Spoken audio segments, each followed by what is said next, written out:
Hi guys, and welcome to the channel. In today's episode we've got something a little bit different. We're actually going to be on a green lane trip. Now we're in the middle of Wales in Powys, and Bob here, a good friend of mine who we first really travelled together in North Africa about 15 years ago now. Just now, yeah.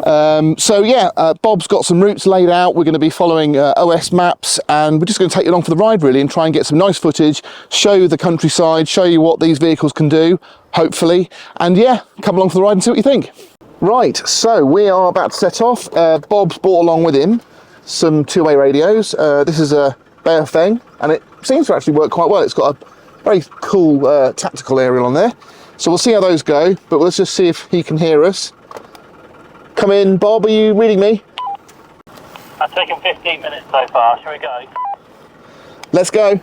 I have been here once before, but again, it was probably with Bob actually, about 15 years ago in my V8 Defender 110, and actually there is possibly a little video I think way back in the playlist of us doing that trip, and it was a really good trip, and it was a similar time of year as well. So today it's supposed to be quite windy. I'm not seeing it at the moment, so I think they're blustery. It's blustery wind, and there's a little bit of rain, and it has been really wet, so I don't quite know what the trails are going to be like. It's 100 miles this trip, and the last section, he did tell me the name, and I forgot what it is, but apparently it's quite a destructive part of the trail. You might quite easily get a bit of panel damage, so we'll see whether we do that one or not, but there should be plenty for us to enjoy out here. And when the sun's out, it is beautiful. I don't know if you can see out there, we've got all the lambings kicking off. I mean, I love this part of the world. It is gorgeous, and obviously if you've got the chance, you should definitely come along. So the campsite we're staying at looks really nice. I'll put the GPS coordinates to it and a few details on it in the description in case you want to go there yourself. And hopefully I'm going to try and set a breadcrumb trail on our route, so you know, you might want to follow it yourselves. I've only driven Discovery 3s, Discovery 4s, Range Rovers on special event days when I was working for LRO, so it's in a controlled environment, it's on an off-road site, etc, etc. This is the first time that I'm driving my own vehicle, which is heavily controlled by electronics. So I'm used to old school, you know, Defenders, doing everything manually. It's nice that I've got a manual gear stick, so that is going to feel familiar. But everything else, when we actually get off-road, I'm going to have to sort of pick it up quite quickly. I've got an idea of how it all works. It's just putting it into practice in the real world, which is a bit interesting. So I have raised the suspension to the off-road setting, just because we're going through a few little dips, and I don't know, might as well, it's there, but I haven't selected any of the terrain response programs yet. We'll just keep going as we are. So yeah, we're at 413 meters apparently at the moment, and we're still climbing. Whether we'll get to probably 450, looking at the terrain, I reckon.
So this is a good example of when you're on someone's land.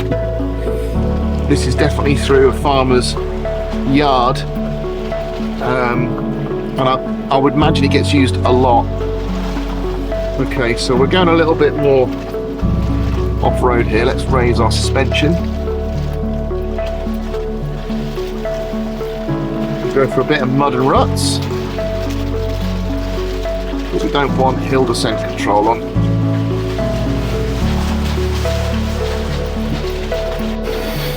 Now this looks quite technical, and it looks quite steep down the other side, and we've got to shut the gate, so it's a good job we had our parking brake fixed, don't you? That is steep. Are you in low range? I am. Let me just do that gate. Tell you what, we'll let Bob get ahead a little bit because it's quite technical. It's a good bit of off-road this. So we're going to be in first, and we've got hill descent control on. Feet are off the pedals. I'm just going to let myself crawl down. That is pretty slow, but at least it's controlled.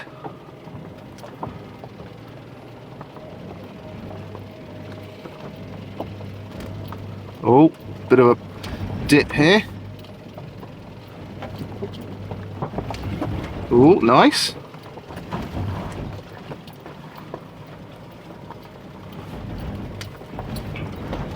It was a really cool downhill section. It was just so nice to put the vehicle to the test and do what it's designed to do. So literally, I've just put it in hill descent control, mud and ruts, low range.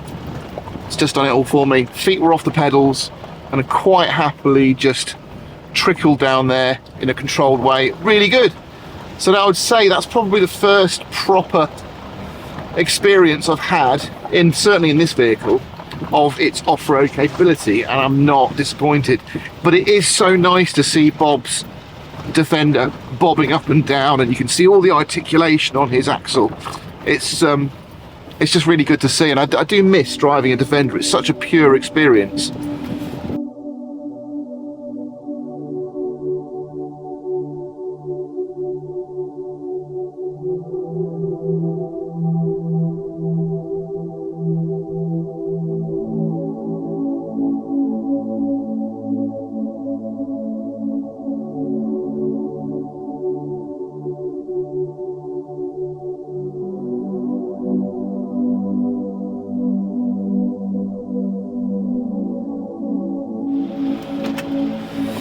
So unfortunately we did hit a road closed on one of the green lanes. A tree had fallen down in front of us.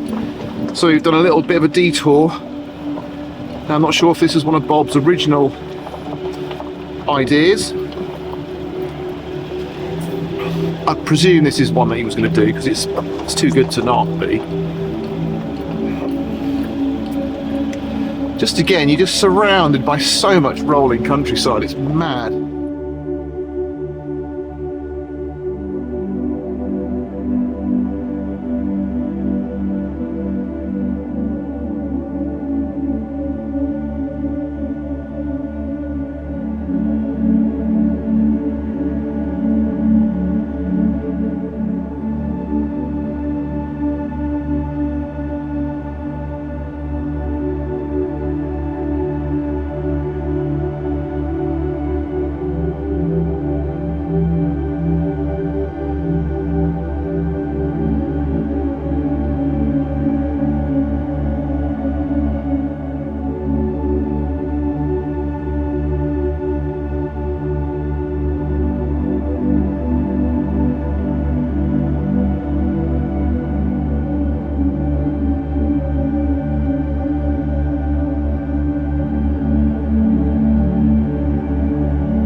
Well, this is some sort of wildlife trust. I'm surprised you're allowed through here, but it looks like there is a right of way. Who said they weren't helpful? Look at that. Where's he going? So this is an absolutely beautiful spot, and I'm really surprised that you're allowed 4x4s here, but I guess, you know, the trail doesn't look that bad, so it's obviously being maintained well. People are obviously being quite respectful to the area, and we're literally just crawling at sort of 5 miles an hour, just taking in the scenery. So, you know, you don't have to be balls out when you're off-roading or when you're green laning. There are some moments, I think, when you just got to slow it all down and really take it in. And this is obviously a trail that's been used for mountain bikers quite a bit, and there is a red kite, massive red kites. Oh, that's incredible. I don't know if you're going to be able to see that. You see that red kite? Look, just above you on the right. Yeah, big old thing, isn't it? So there's all red kites out there. I don't know if you can see, probably not, but that is quite a scene. I've never seen anything quite like this as far as the birds are concerned. Got trails basically left and right for walking, for cycling, mountain biking, and it's nice that they've actually allowed this trail to remain for 4x4s. It's brilliant. I mean, it is such a beautiful piece of nature. I don't feel guilty driving it, but obviously they've got people who are maintaining this trail, because it would just get completely destroyed if people abused it, and it's not. It's quite tight though. Hi. See, coexisting. They were smiley, we were smiley, everybody's smiley. I've really enjoyed this part of the route, not because it's technical or because it's super interesting, but I just think, and I'm going on about it, but I just think it demonstrates how, you know, there is a future for green laning for 4x4s if, you know, if you just basically have a little bit of respect for the other users. I see so many videos on YouTube where it all goes wrong.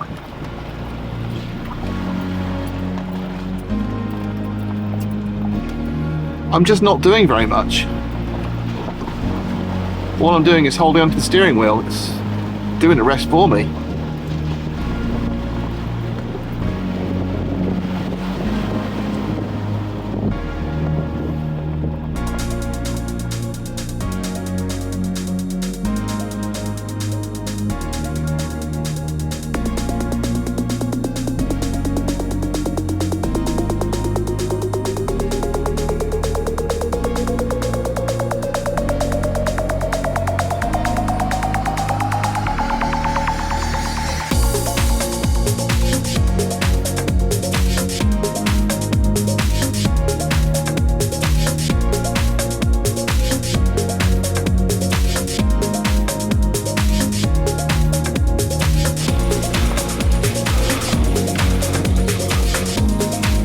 Convinced that Bob's gonna spot me.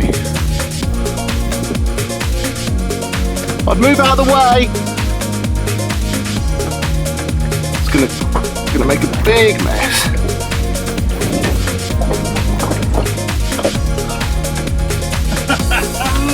We did it.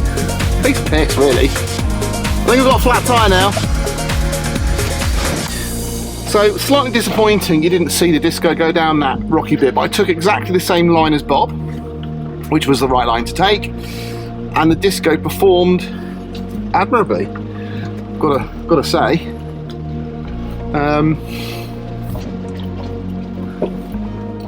So just thought it might be fun. If there's anything else that's interesting, we'll try and get it on camera. There's some quite nice little trails on here, to be fair.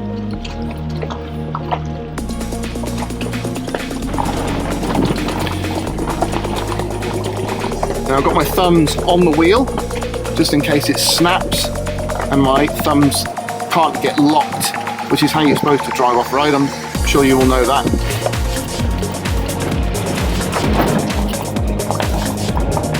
It's very aggressive, the hill descent control. I think I read that actually it will cut in if I need it, even if it's off, if I'm in one of the special programs, which I am.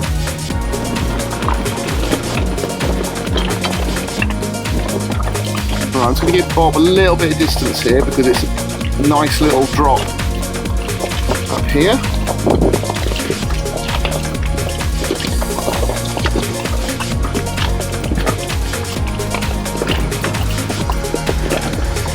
And again, I've got my feet off the pedals. I'm not even touching the brake. I am catching up with Bob a little bit though. Let's give him a bit of a chance to get ahead. There we go. So this route is again designated for all users. So walking, cycling, horses, 4x4s, all sharing one route. Well, if we're going to get a flat tyre, this is where we're going to get one. There's a lot of sharp flint here. Right, I'm going to turn hill descent control off and we're just going to cruise now. We're on the flat. I think driving the Disco 3 off-road really goes to show what Land Rover were thinking back in the day, and they really expected this vehicle to replace the Defender. I mean, it was aimed at farmers, it had the off-road capability of a Defender, but also it was fairly refined, like a pickup truck, I guess, of that sort of ilk. But I think it's just clear to see when you're driving the Disco 3 off-road just how capable it is, and especially when you're following a Defender. And I think really Land Rover, in their, you know, the back of their mind, they always wanted to stop making a Defender. It just didn't make any money, and I really think that the Disco 3 was what they were hoping would replace it, but it didn't. But I think it has a place. Right, so we're in rock crawl. I'm going to do it in second gear, or first gear. Right, here we go. So we're off the pedals. This is going to show some articulation. So I guess this is going to test my tyres more than anything, the sidewalls.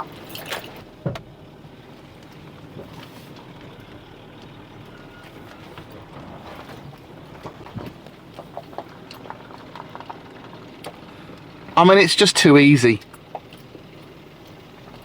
So I think it goes to show just how much fun. I really worry about saying stuff like this because that's when it goes wrong. But so far, it shows how much fun you can have with a relatively inexpensive four-wheel drive. And, you know, the fact that it's a Land Rover just makes it all that much better. Okay, so I thought I'd show you the camp setup before it all collapses. We've got 10 eggs left. Is that going to be enough? That'll be enough. So here we've got a DD hammock with a DD under blanket. So it's a bit like an extra sleeping bag underneath the hammock. And then we've got an air mattress that tucks into, there's like a pocket sleeve underneath. And then we've got my Viper, which is a Vango sleeping bag. So that should keep me nice and warm. And then in case it rains, I'm under a tarp, apart from this end here. But this goes all the way along to the vehicle. So I use the vehicle as an anchor point. Now I have got these points that I've actually put on the vehicle here, but I'm not sure they're going to be strong enough. That strop is, but I've just reinforced it with these straps to give me a bit more support for the hammock. So I might have to rethink the way I actually mount that onto the vehicle. So it's really soft ground here. So the only drawback of this system, and again, I kind of wish I'd gone sideways, but the tailgate has to drop down obviously at night, but I've put these on carabiners to make it easy just to unclip them, drop the tailgate down, and then we can lock everything up and go to bed. So, bit of a cook now. Bob's got his smoke on. Is this, Bob, is this why you don't cook after a couple of big rum and cokes? Yeah. You do the cooking first, then you do the rum and coke, yeah? Okay, okay.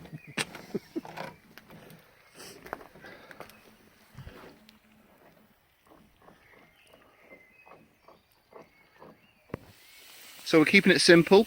Got burgers for tea, nice bottle of red wine, we've got our buns and our cheese. Bob's all set up. Sun's just setting. If you guys are into a bit of wild camping and I don't know, just camping out, a friend of mine's got a channel called Jamie Does Wild Bike Packing, and it's really good. Every week, pretty much, him and a mate go out and just wild camp. And I kind of got the inspiration to do the hammock and the tarp from him. So Jamie, this is for you, and I can't do ale watch, I'll just have to do wine watch. So all the best. And Bob, are you doing rum watch? I'm definitely doing rum work. So I haven't met you yet, Jamie, but thank you go. very much. Thank you for getting Fraser out. Morning. So it was a bit nippy last night, but to be fair, the hammock was really comfy and really warm. I think it got down to about 3 degrees, so not minus temperatures, but the only issue I had was in that banana shape, it did compress my head and my throat, and apparently I was snoring like a trooper. So poor Bob, I think Bob passed out, to be fair, so I think he did get some sleep, but he didn't pass out as quickly as I did, so I just went straight to sleep. It's now 8 in the morning, so it's pretty good night's sleep at the end. It did rain a bit, so we called it a night early. All of the gear was left outside because we were too tired to put it away, but the boxes have both stayed dry, so these stayed out, the Boxia one and the excess Wolf box, they both stayed dry inside, which is really good. And yeah, we'll get packed up, going to start using some of the facilities in here, and then we are good to go.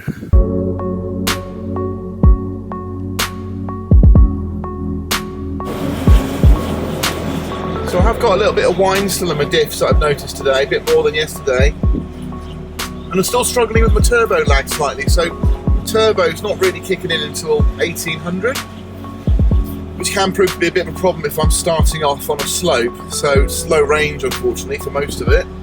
But I'm getting my head around it, and I don't know if that's right or wrong, so I'm going to do a bit of research when I get home and see, you know, when the turbo should be kicking in, just in case I've got a leak or something's happened with mine. But it feels performance-wise perfectly fine. It's just really noticeable on those steep ascents.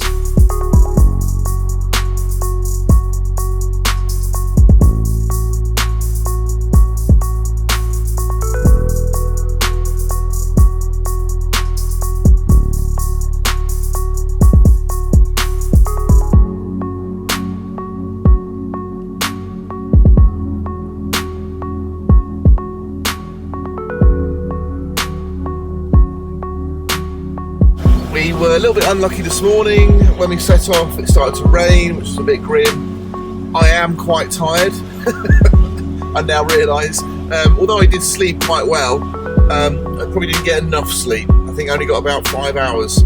So I am a little bit tired, and getting in and out of the truck is a little bit harder today.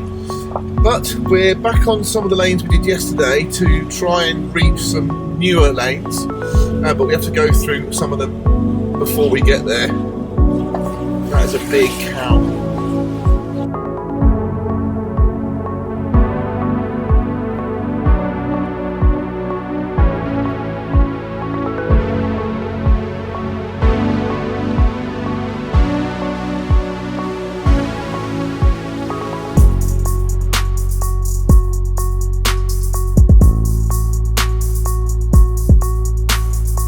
That was exciting. So we lost the drone just then on the bank. Anyway, got it fired back up again. Bob set off, and then was getting some weird sort of effects on the screen. When I was looking at it, it was being attacked by a red kite. It was like hovering over it. There is a big drop on the left hand side. And I just had to climb up this slope on my right to get the drone, and you wouldn't really get an idea of just how steep these banks are. So it would be absolute toast if we went down there. So we'll try not to do that, as long as we don't get washed away.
it's farewell to Wales, isn't it now? I mean, it's just starting to rain.